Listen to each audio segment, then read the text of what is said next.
Hello, and welcome to the Earthly Roots podcast, where we chat all things gardening, homesteading, and connecting to nature.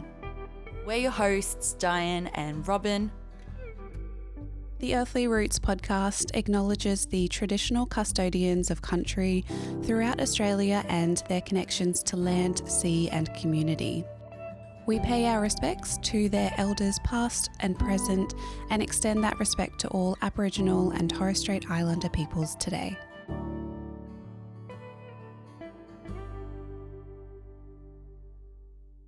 Welcome back to the Earthly Roots podcast. My name's Diane. My name is Robyn. And we're super excited to chat to you guys all about business today. But we're not focusing on the costs or what you make or what kinds of businesses you might have. Today we're going to share a bit about our own small businesses and what it takes to run them and start them and take them from an idea to a real product that we're sharing with the world. Yeah, it's going to be a little bit more of a chatty episode as well, kind of as usual, unscripted. Oh, yes. But we thought we would just kind of share, what we're doing with our businesses.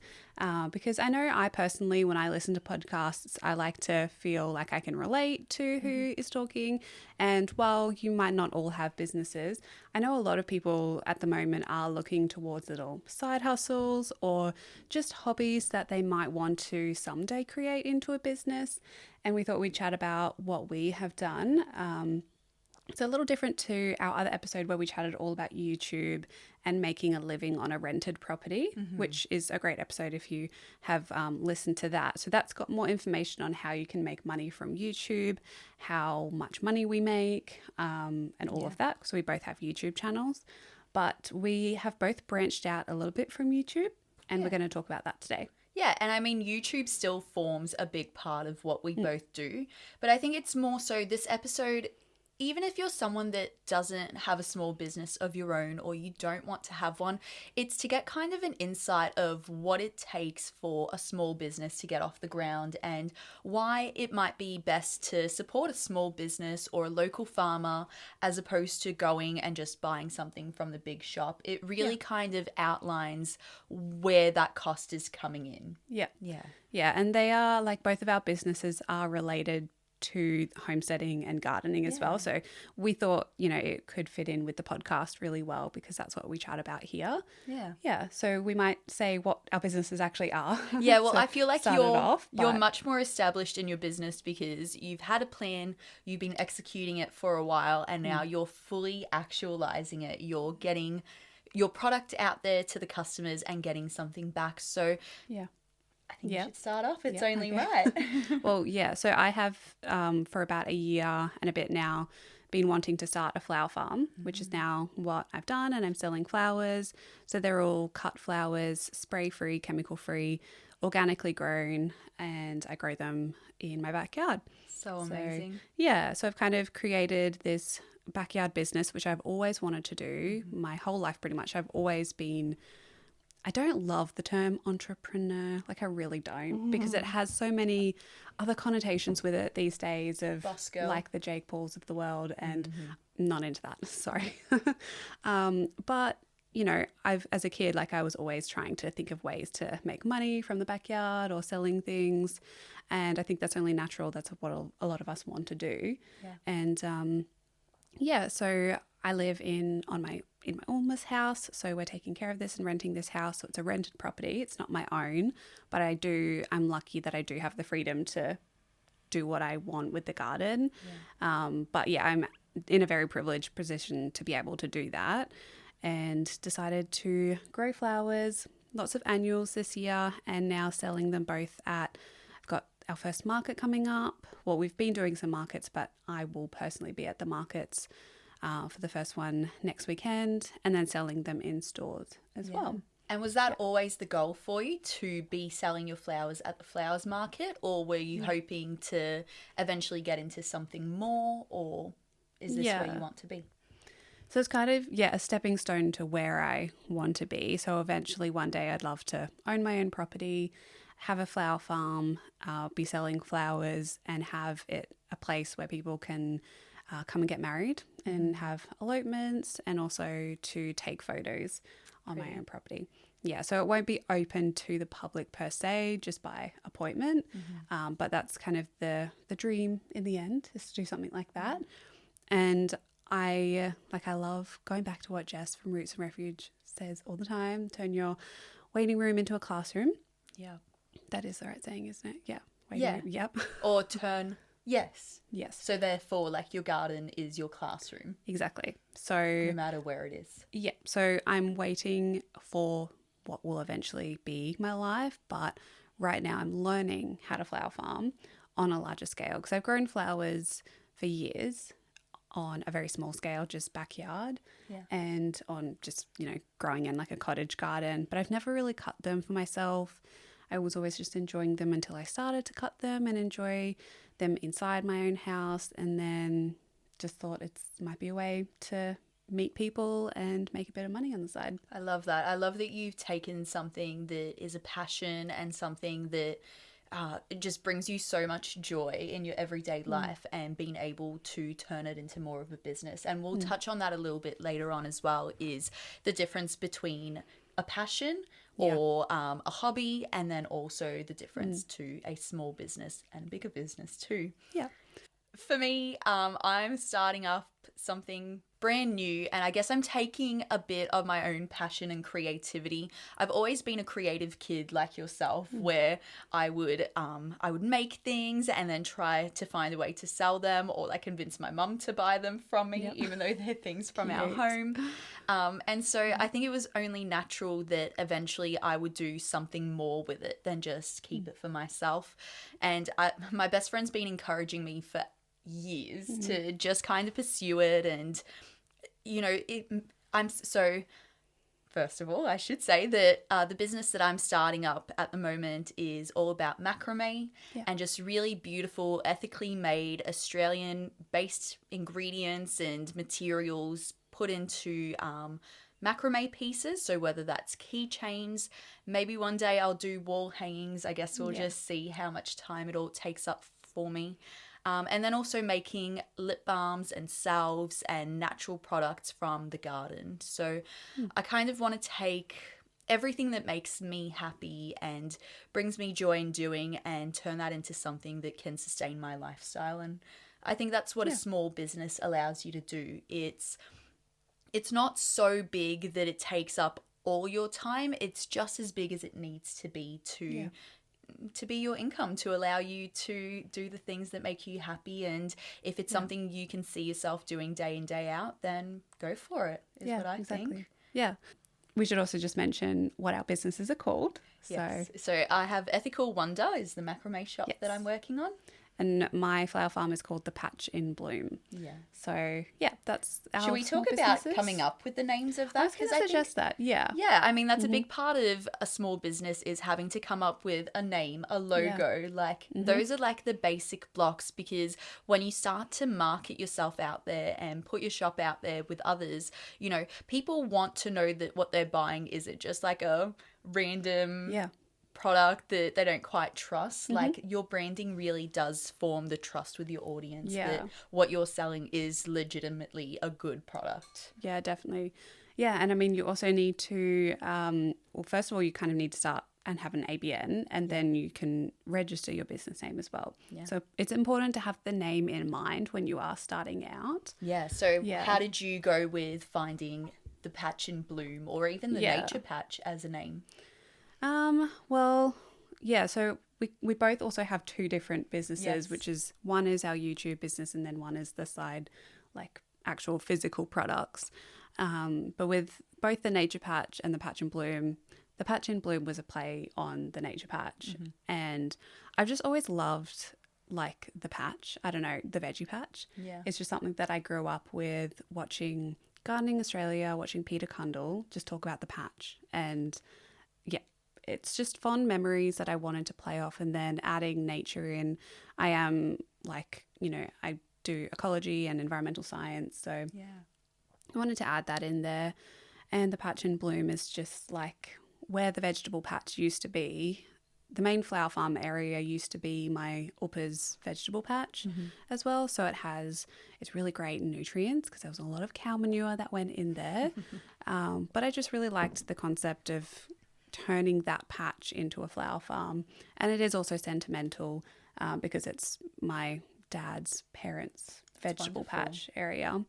Yeah, and it's cool to look back on those photos and see the patch and then the flower farm now. So wow. I can just imagine one day you'll have your own little studio like in your wedding venue, and it'll just have like photographs of the patch in different moments in time. I love that. That sounds so beautiful. Yeah. For me, coming up with, so our YouTube channel's called Diane and Samson. I mean, that's because it shares our lifestyle and any journeys we go on. We weren't quite sure the direction the channel will go in, and it just didn't make sense to name it anything else. But as far as Ethical Wonder, I hopped online to a name generator, and we did the same thing with Earthly Roots as well. And the cool thing about those kinds of sites is you type in a few keywords that focus around your business. So I typed in things like ethical, Australian. I think I tried to type in our suburb name as well, because back then when the idea first started out for me, I was going to market it at the farmers market, and so it made sense to keep it local. But for me, I really wanted to make sure, like I said before, the materials that I'm using are Australian, that I'm looking into every single thing that's going into the products, whether that's the macrame cord, the keychains I'm using, the flowers I'm sourcing, the oils, all of those things, and then bring that into every product that I make, because that's kind of the ethos that I'm following with the shop that we have. And I mean, that's not to say that every shop and every product out there needs to be that way. That's just what I want to focus on and what makes my business different from any other macrame business.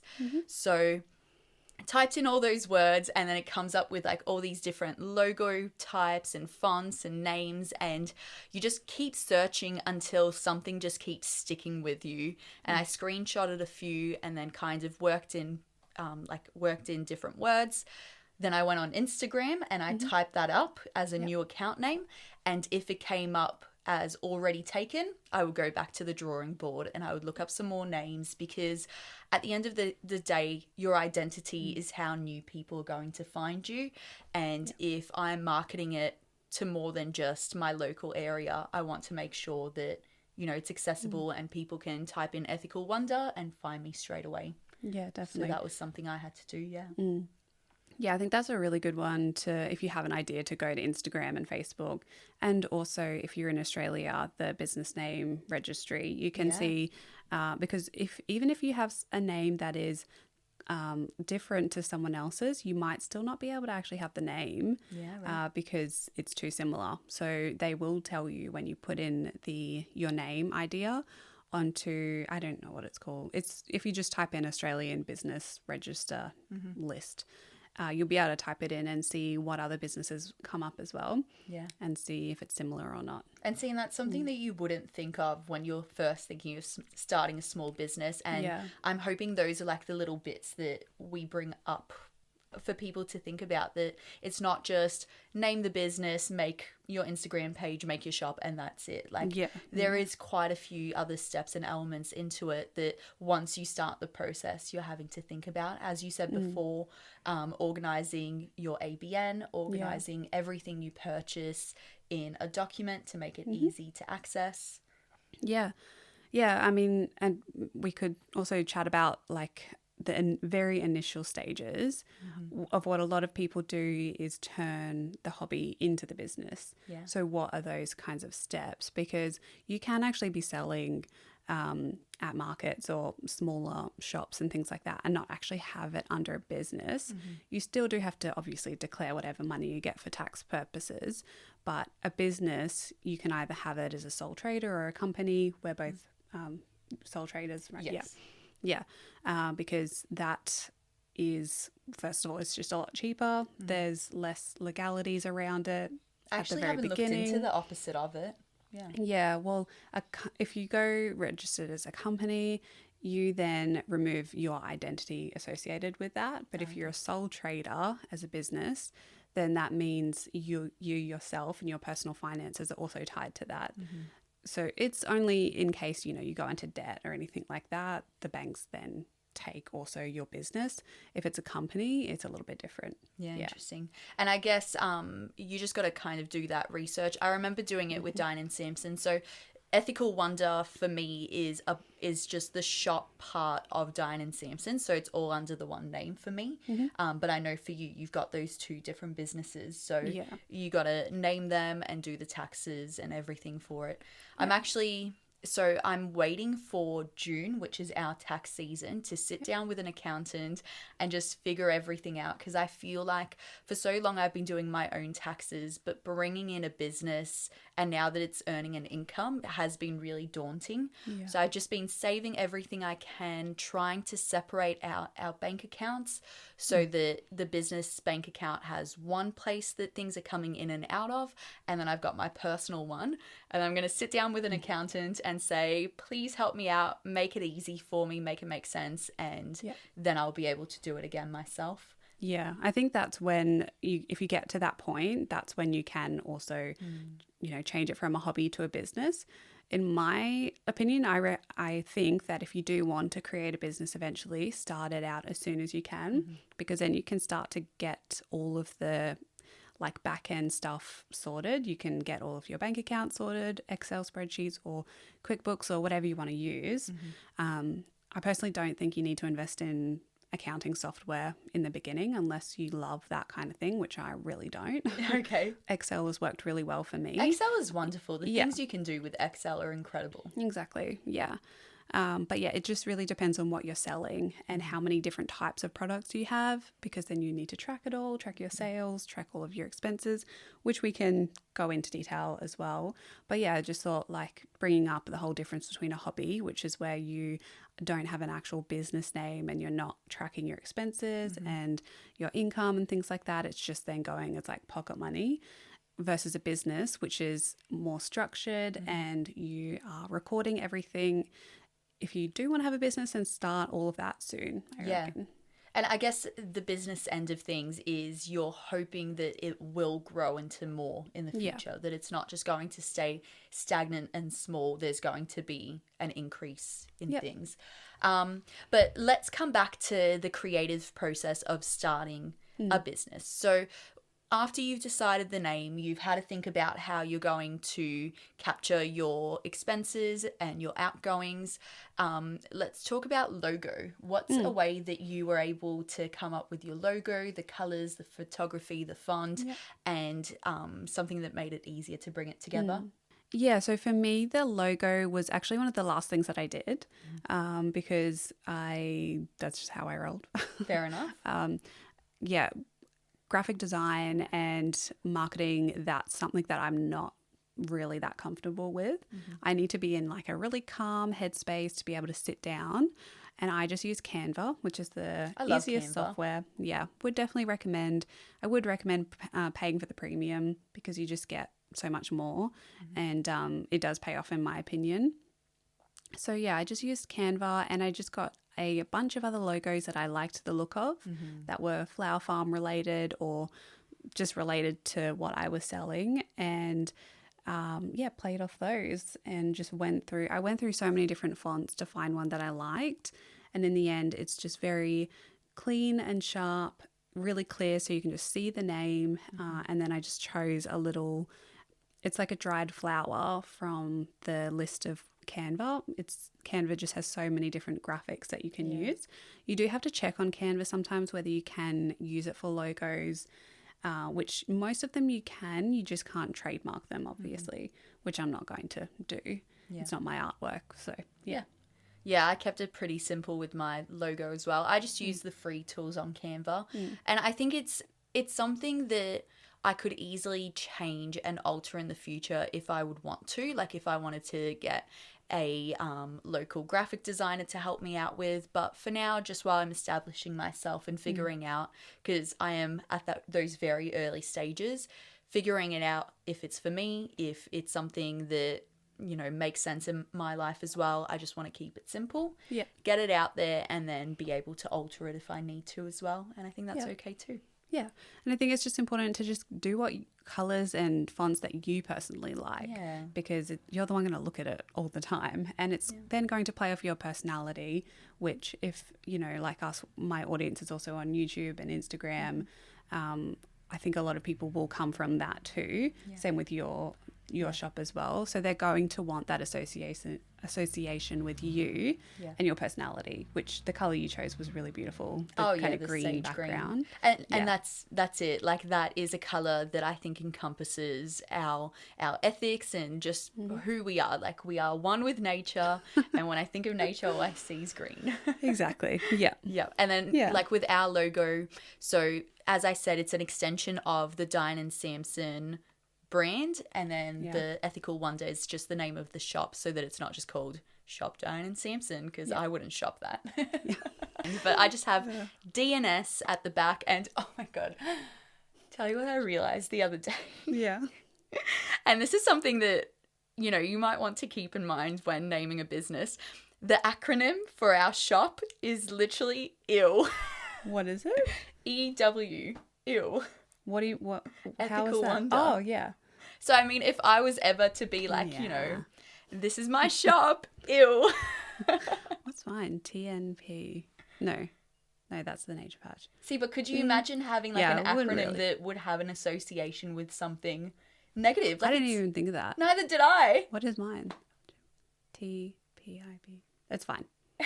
I mean, it's not a big deal, and if anything, it's a funny story and like a funny connection to make. Like, I can easily make a meme and market it that way in the future. But yeah, it's just those little things. Yeah, I would never think of it like that though, because it's 2 words. I feel like once you get to 3 words and 4 words, then acronyms are better. But 2 words, it's fine. Yeah, you wouldn't really acronymize it. No. Is there a word for that? Shorten it. Who knows? We're not here to talk about spelling and grammar. There's and no whatever. teachers around here, right? Anyway, so yeah, we can talking a little bit more about the setup. Other than logos, just thinking about the products is probably a little bit more important to get the products done.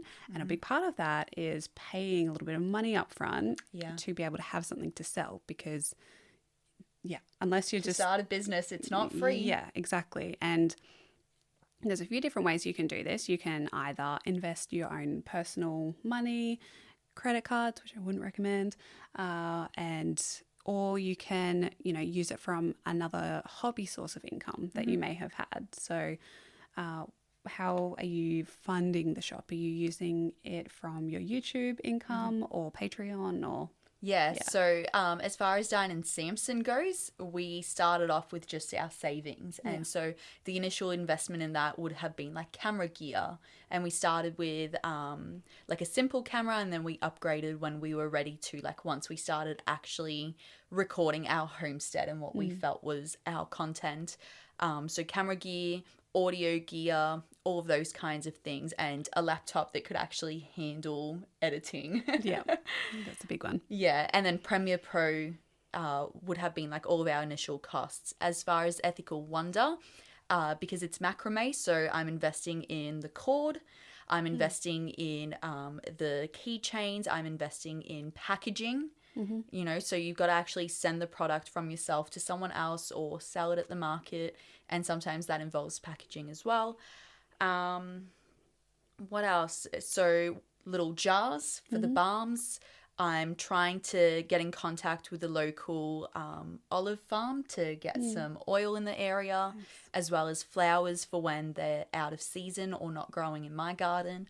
So yeah, those are all my initial costs, and I'm kind of trying to use what I already have and invest in a little bit of at a time, instead of buying, let's say, like hundreds of cords and then only being able to sell like a few to begin with. Like, I would rather pace myself, kind of make 60 at a time, and as the demand grows, also order more. Yeah, that's pretty much the same as me with, I mean, all the YouTube side. We've kind of chatted a bit about that, but that was, just a hobby that turned into a little bit of money making. So I've also tried to use all of that money from YouTube to then put it into the flower farm. So it paid for all the compost, the mulch in the initial stages. a lot of things I just got for free. So I would get a lot of seaweed in places where I could just go down and grab some seaweed where I knew it was ecologically okay. And not take more than you need. Exactly. Double check the area Spread it out. first.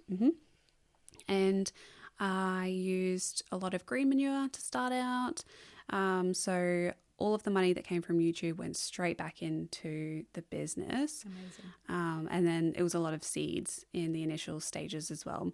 It was kind of tricky because a lot of the seeds I was just buying for myself. And then only this year I've really started to delineate between the seeds that I'm keeping and the seeds that are just business orders. And that's where it's useful for me to have the two separate businesses so I can track everything now, rather than having it all together, because the nature patch is also where I make money from all of the garden work that I do and online work. With Bird Environmental. Yeah. And anything else that, is to do with YouTube, that goes into that. And then the flower farm is its own separate thing now. Yeah. I really love that you kept it small and you invested back what you got into your business, because a lot of the time I feel like when people start out businesses, and I mean there's businesses out there that have a huge initial cost to them, that if you're trying to fund it with a credit card or even your own personal money or a loan, like if you start it, you get 6 months down the track and then realize it's not for you, it is a huge loss and that can be really devastating. So just starting small allows you to, if it doesn't go the way you had hoped for it to, or things don't work out, it's a small loss and you can move forward with your life. It doesn't become this huge burden. Yeah. Yeah, and I don't think you need that much money to start, say, a flower farm, for instance. I'm kind of thinking about how much you realistically could spend. It really depends on your soil. If you have great soil, then you aren't going to need to spend a lot of money. But I honestly think it sounds a lot, but like between $500 and $1,000 is a perfect amount to start with, to buy some mulch, buy some compost, buy your seeds, grab seedling trays and all of that from the tip if you can, which is what I did. I didn't pay for hardly any of those or garden centers. I just asked if I could have a few extras because they had them there. There's so many things that you can repurpose to start a business, and that's where I think it's just so much more, if you can, that is, it's so much smarter to do it that way than invest money you don't have into a business that's then going to take 5 years or so to make money. Yeah. And so while we're talking about cost, one thing that I'm sure has been, and even for me has been a bit of a struggle to think about, is what to actually cost your physical products when you market them to someone else. Like, what's a fair price? What's it actually worth? Because when you think about it, it's not just the materials you've used for the product, it's also all the time you've invested into it, especially with a flower farm. I mean, you're putting in so much time and hard work in raising those flowers from seed to flower head and then packaging them up to give to someone to put in their loving home. And, how do you cost your time? I don't. Yeah. I don't make any money myself off the flowers. Like, I don't pay myself yet, which is where, again, I have the privilege to be able to do that because I have another job. I don't pay myself for any of the time. It all just kind of sits there, or it goes back into buying more things. Yeah. So because I've only started selling flowers this is only my second month of selling flowers. Yeah, I know. It hasn't been long, hey? It feels like a long time, but yeah, it hasn't really been that long.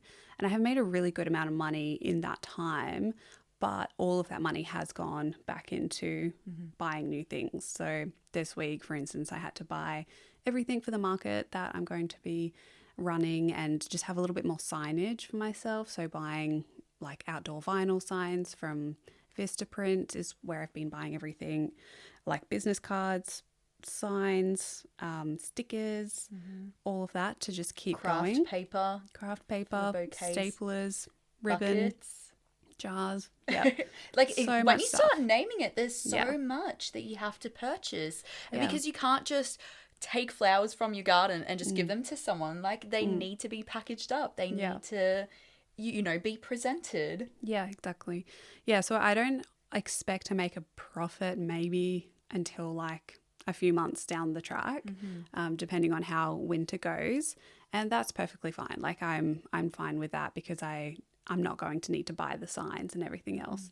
Again, I've just got to focus on growing more flowers and keeping on top of that. But yeah, I think when you start out, I don't think it's realistic to like pay yourself a wage for your time or anything like that. You can reimburse yourself for everything that you spend, of course, but timing wise, yeah, it takes a while to be able to pay yourself. Yeah, and I guess that's where with different businesses and industries, it really depends on what you're selling and what is a fair cost for it anyways. Like with a flower farm, you're not going to sell your bunches for $50 when you know that at a market at that size, they might only go for this kinds of price. And it is all about, I would assume, and correct me if I'm wrong, that the more flowers that you can sell, then the higher price that you can set out there, or that's when you're profiting from it because you're able to put more out there. But you're not going to get there in your first year or your second year even. Like that's really unrealistic when you're just learning and starting out. Yeah, so I think you can either do it the way where you do invest a lot of money in the start and then have more, or you can do it slowly and then it honestly will take about the same time to be able to start making a profit. I just prefer the smaller route because I also don't know how long I'm going to be here for on this property. It's not our forever home, so it's also just a way to learn how to grow a business. I'd like to stay here for a good few years, but it's all about learning how to do it. But yeah, there's a lot that has gone into learning how much you do need to purchase. Yeah, for me, when costing out like our macrame pieces, one thing that really helped me out is to go out there and see what other people are selling their products for. And, you're going to have a whole range of prices. You're going to have prices based on the materials used, the size of the pieces, where they're coming from, and all other kinds of things that come into it. And so when I was pricing our pieces, I kind of thought of it as what cost is going into actually making each thing. So the raw materials going into it. I did factor in my time because this is an extra thing that I'm doing in an already busy and packed out week, and it needs to be worthwhile for me to continue it. And it just goes back to that sustainability for me, that if I'm doing something for free, like if I'm selling them for like $3 each, I mean, it's not going to feel worthwhile for me. I'm going to get burnt out. It's going to be exhausting. It's going to cost me more making them and shipping them than it is bringing anything back. So that went into my thinking as well. So what are your products priced at? To give an example. So my pieces are priced at $15 Australian, and that's based on the fact that that's about the average cost that other people are selling it for. But then I've also taken into account that the materials that I'm using, I'm being really thoughtful. And so it's not just a mindless product that is being put out there and bulk manufactured. It's really thought out, every single thing that is going into the product. And I think that adds value. And I know that my audience personally would be interested in that, and trying to keep it as local as possible as well, and creating that little niche in the market. So that's really what I've based my prices off, and I might adjust them, especially once the shop officially goes live and launches, which I think with this podcast it will have already launched, and that's exciting. I just don't know yet because it's next week. I think pricing wise, it is really great to have a look around on stores like Etsy, local farmers markets if you're selling fresh things. For me, most of my bunches are set at $20 a bunch, and I probably could sell that more if I lived in a major city, at a farmers market in like the center of Sydney. I could definitely price that up a little bit more, but that's where it's important to know your area and your local customers and people you want to attract. It also does mean you also need to have a think about your why you're doing this. And for me, it was to give flowers to local people. I don't want to be pricing it for the people just who come down to this area from Sydney to have a holiday who are willing to spend a lot more money. I could just go to those kind of markets that is just for the holiday residents, but I really want local people, and that's why I priced it at the $20 mark, which I think is a really great mark for flowers that are local, spray-free, chemical-free and organic. Yeah, I think that's a really fair price. Like, I would easily pay more money, but at the same time, like, the fact that they're $20 as a country person and a local, I would want to continue coming back week after week, and $20 is a reasonable price for me to feel like I can justify that. Yeah. It's also like a clean number as well.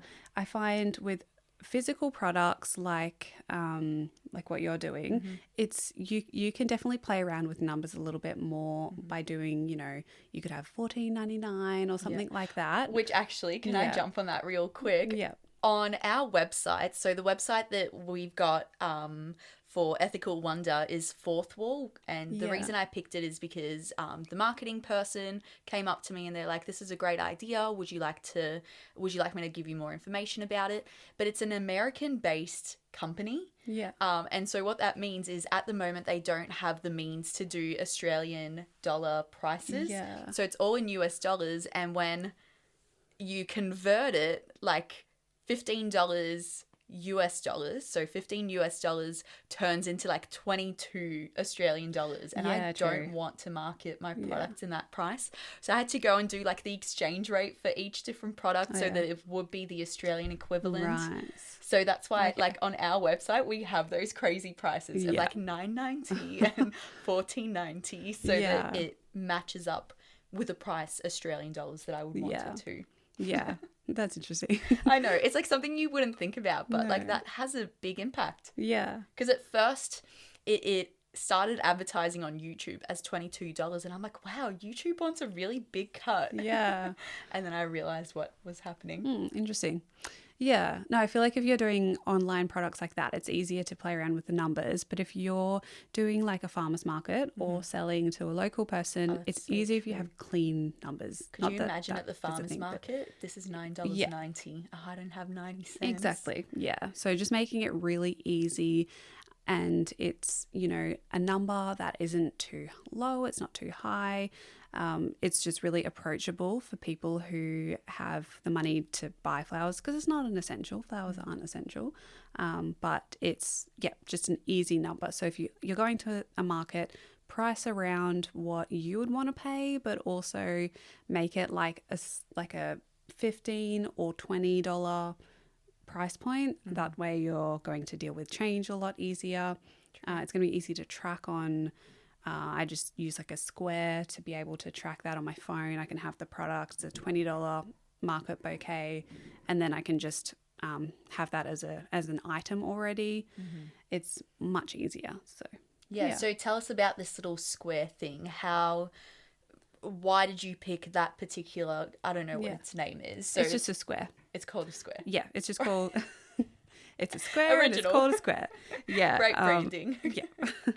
It is just a mini FPOS machine, basically. So you can tap or you can, insert your card. It's exactly like an FPOS machine.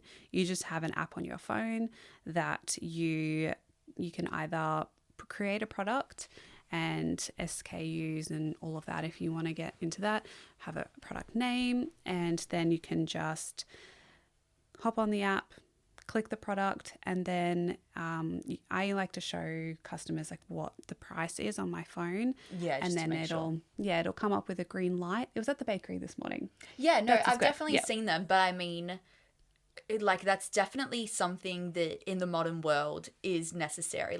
I've had so many moments where I've gone to the farmer's market. This literally happened the other day. I went to the farmer's market, and right now I'm unable to get cash out, and I don't just have cash laying around my house, and I can't get cash out using my phone. I'm waiting for my bank card to come in the mail. I can't get cash out with the travel card that I'm using at the moment. And so it just meant that every store that was cash only, I couldn't go and support. And I was almost my hand was forced in only going to the ones that had the little card or going somewhere else completely. And So being able in this modern world as a farmer's market to have something that's digital and allows people to just use their cards is just brilliant. Yeah, it's definitely a must-have, in my opinion, I think so for too. doing that. And you can also have it connected to your website as well, some websites, so you can have an idea if you're selling more physical products and you sell some at the market. To keep track. It'll automatically update it on your website for how much stock you have.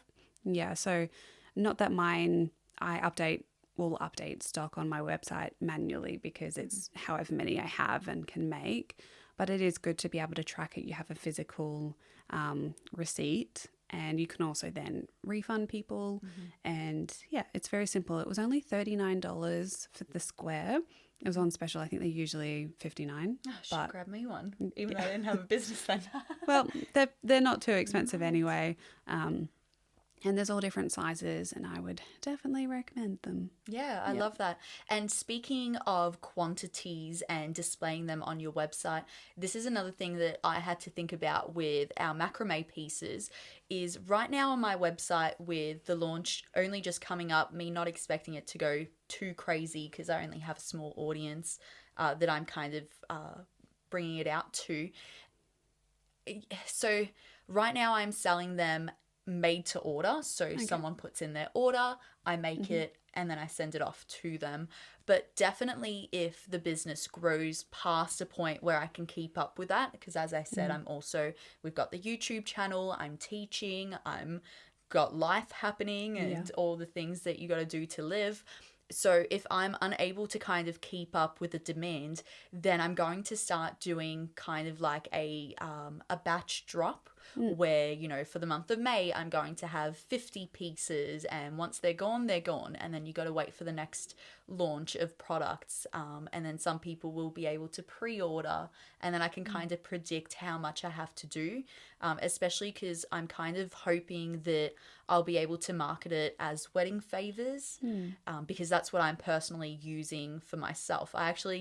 This whole business idea started from me making my own wedding favors and being like, this is really lovely. Like, one, it's really fun to do, and this would just be a really beautiful thing to share for someone else's wedding. Yeah, and that's so nice. Yeah, but like, I'm just thinking if I've got 3 weddings that have 70 people each in like a space of a few weeks, like that's really overwhelming. Yeah, definitely. And so that's where I've kind of had to think about, this is the business plan and how I'll do it when it's small, and this is how I can make it manageable as it grows. Yeah, that's something that's really great to do, is always have the next step in mind.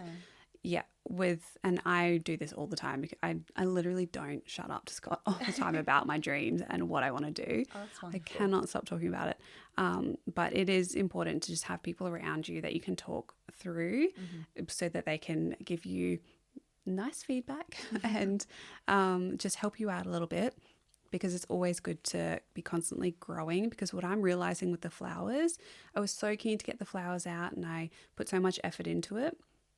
I now don't have like enough flowers. Yeah, so I really should have been succession sowing a lot more than I was. So because I didn't think that it was going to be, I guess, successful. So I need to have that mindset of always what's the next step and how am I going to get to that. So I like to kind of dedicate like one day in the week where I do all of like the back end website, emails, all of that, and then have a little bit of creative time to then dream and journal and do that kind of thing. I love that. But I mean, that's the thing with starting out a business, is you don't know exactly how it's going to go in the demand until you start. And so now that you know, you can be better at successionally sowing, or now that you know how many bouquets of flowers you want to be selling in a week, you can prepare yourself for the future. You couldn't have predicted that a few months ago. Yeah. No, and I'm probably pretty hard on myself. Like it's easy, imposter syndrome and all of that. Yeah. But I think if you've got everyone around you saying like, oh, that's a really good idea, like, yes, go for it. Just listen to them because they're probably right. Yeah. I love that. Just believe in yourself. Exactly. Have the courage to do more than you think. In that moment, if you think you're going to be small, just say no. Yeah. I'm going to aim for where I want to be. This is where I see myself, and grow to that, or make to that. Yeah. Yeah, there is the whole topic of manifestation that so many people are talking about. And like I don't delve into too much of that, but I really do think having a positive mindset has been the difference between where I am this year to where I was last year. And just saying, I have this, I have a flower farm, I have products. It just, it kind of tricks your brain into actually just doing something each and every day. And then you end up going and selling your flowers and having everything put together. And yeah, it's been good to just manageably do things every single day, even if it's little. Yeah, I love that. I think it's really great though that now that your flower farm is booming and like you've had a lot of this success, it's really great that you're soon going into the winter period, and that can be like almost your hibernation. Think of your next dreams, think of what worked really well and what you would like to build on, and then come into that next season just like full force. No, I'm manifesting that. Winter's not going to be that bad. Oh, really? Well, I don't know anything about really. flowers. To me, like, I mean, my garden doesn't grow any flowers over winter time, so I'll be coming up here and getting bunches from you. No, in my mind, I have flowers all year round and so many flowers in winter. Oh, beautiful. So, I love that. yeah, my dreams may be crushed, but I don't think so. I can dream. No, not at all. You've always had plenty of flowers in your garden. I'm remembering photos and videos that I've seen on your pages. Yeah. And like, abundant with flowers. Me looking at my garden being like, oh, nothing's growing. No. There's potatoes there, I promise. What I also wanted to chat about was kind of, and we're both not really there yet, but it's something just we want to keep in mind, is just like competition with others, and whether, we are nervous about that, how we approach that. Do you have any ideas on, have you had a look at if there's any other similar businesses around your area? Not actually, macrame is quite big in my area as far as like wall pieces, like hanging macrame is pretty big. Like there are a few local artists that are getting into it, and I think that's really exciting. I would love to even get in contact with them and learn from each other and like just chat through. But yeah, like I think macrame has been a bit of a tricky business for me to feel like I can step into, and that's kind of been the reason I've held back for so long, is because I've seen that the competition is high. But I bring it back to my why is, I'm trying to make this a sustainable thing for me. It's my creative passion. It's something I really enjoy doing on a regular basis anyways, and I'm different in the field because of what I'm putting into the product. And it's not even just about like the macrame pieces as being the only sole thing that I'm thinking of. It goes back to my YouTube channel in that other people want to support me in what I'm doing, and I don't want it to just be on a donation base where they're getting nothing back. Yeah. I want the support to come in still, but be able to feel like I'm giving something back. And sometimes with the YouTube channel, like I understand that the videos are the product in themselves, but to me it feels like it's not enough, and I want to give more. And so it comes back to just being able to do that with my audience. What about you with competition?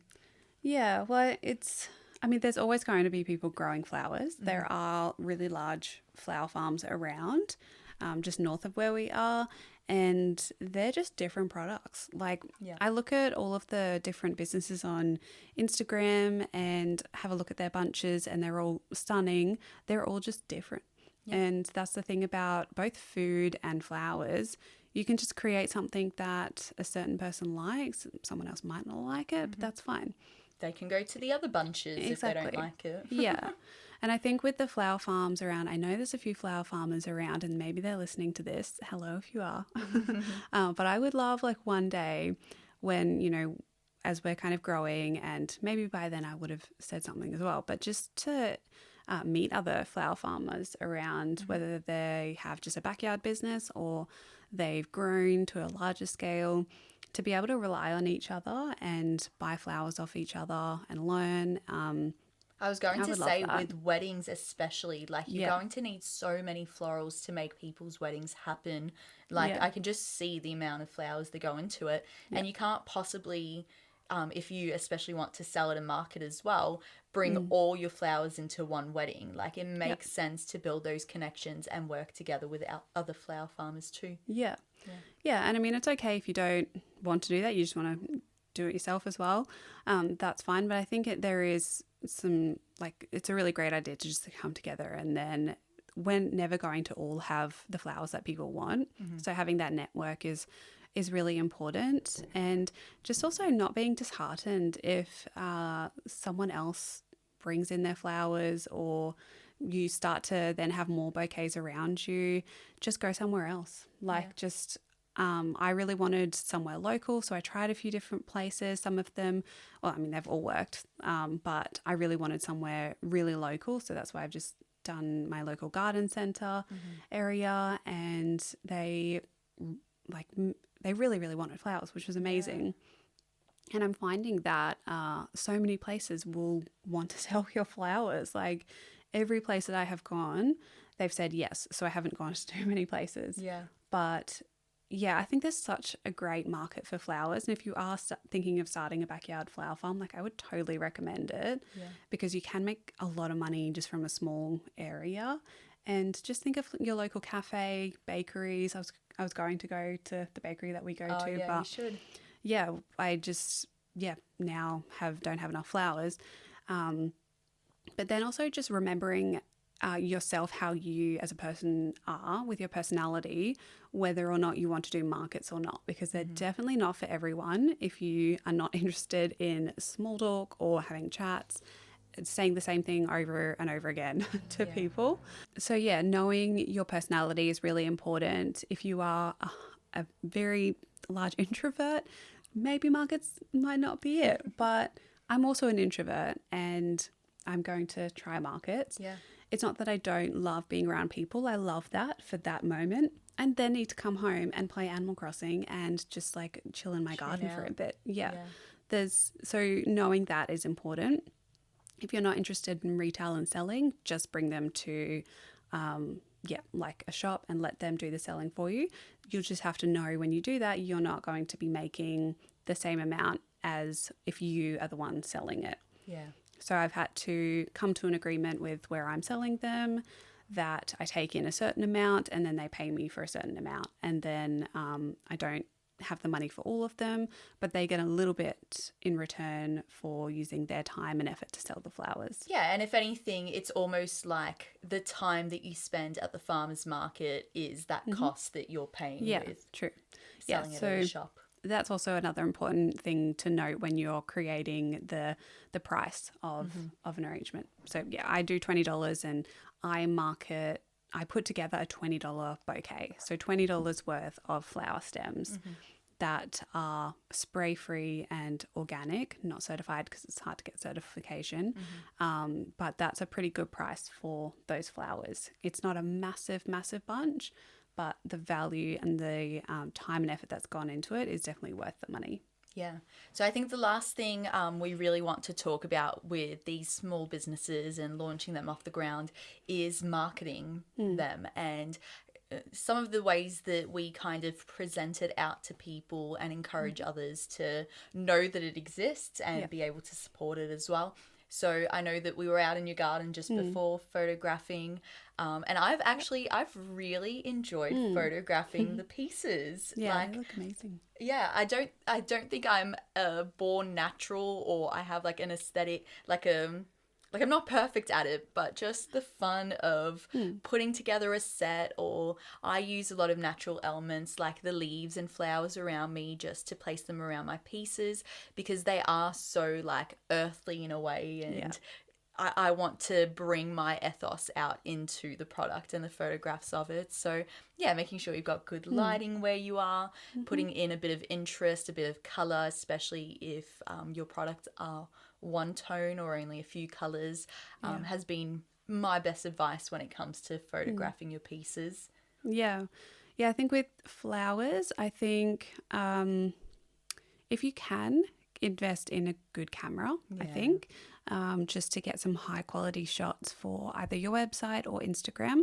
I think with flowers, it makes a real big difference because they're so intricate and detailed. Yeah, you want to capture every detail. Yeah, like having the focus on a particular bloom or on a larger photo. I just think investing in a good DSLR camera is a good idea for flowers. And then Instagram has been probably the best way to bring in customers. And with flowers, they kind of just sell themselves, honestly. Yeah, like they there's are not so much I could say beautiful. on marketing, but I think playing in with your personality is important. So I love fairy gardens. I love whimsical style gardens. So I try and add that to my bouquets and have a little bit of that flair in them. I also love nature and natural colors. So I just use brown craft paper. And then everything is also compostable.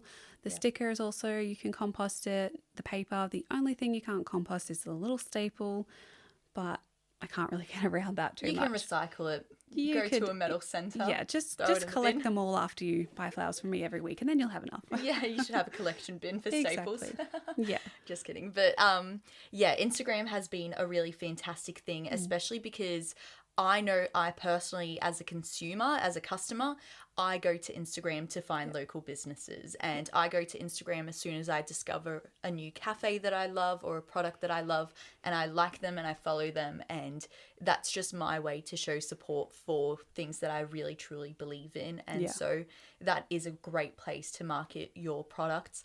I've also really enjoyed like using TikTok, Instagram and YouTube, using the shorts just to capture myself creating the product or filming the products themselves and just sharing that out with a bit of beautiful music.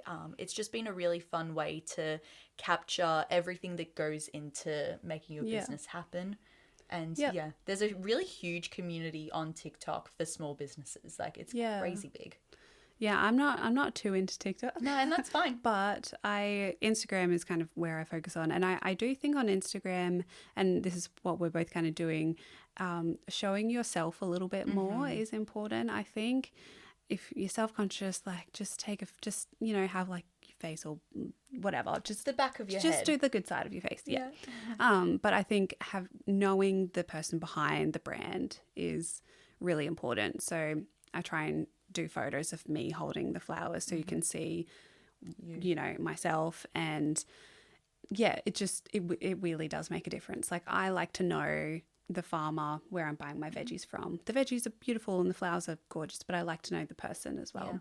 Especially if it's a small local business. You're going there for the product itself, but also the person behind it.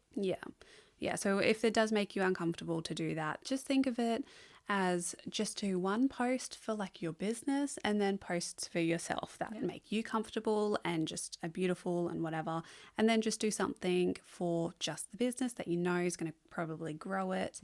And a lot of the time it is adding your personality in or a bit of a backstory on where you've come from and things like that for small businesses. I think that's really important. I love that. Yeah, so we're going to wrap it up now, guys. And speaking of small businesses, Earthly Roots is our small business as well, but this is more of a passion project at the moment. It's our way of chatting to each other through things and connecting with all of you.